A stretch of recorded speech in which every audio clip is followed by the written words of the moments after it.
Since 1987, the month of March has been recognized as Women's History Month, when we celebrate the women who have and continue to contribute to our past, present, and future. Recognizing the achievements of women in all facets of life has a huge impact on the development of self-respect and new opportunities for girls and young women. There have been underrepresented groups of people whose voices were not heard through a lot of those stories and a lot of that teaching. And I think it's important to make sure that we are recognizing the accomplishments of all of people instead of just one group. Mrs. Hoover is one of the few women who is a part of the administration here at Hempfield. They didn't always have the right to certain jobs. They didn't always have a right to the educational systems that men did.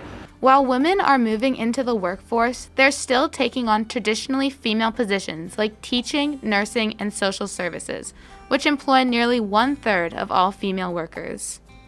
There's been a drive in terms of women being part of education. I think a lot of women are natural teachers, mothers. I think, it boils down to that nurturing aspect of kids that has always drawn women to this job.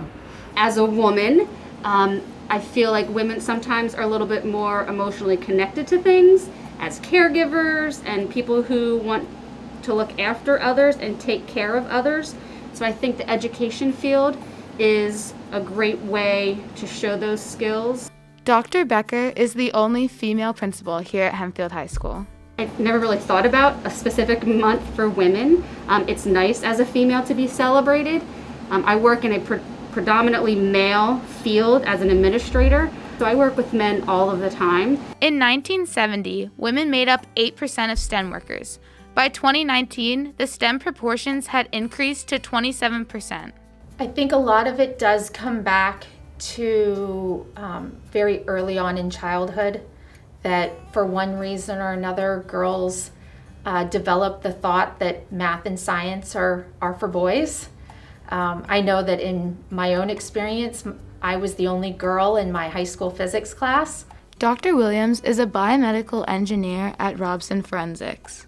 Women's History Month gives us an opportunity to demonstrate that women have been making contributions to society and culture for not just years, not just decades, not just centuries, but throughout the course of human history. As women now make up over 45% of the U.S. labor force, there is still much more ground to cover. For Hempfield Happenings, I'm Elizabeth Williams.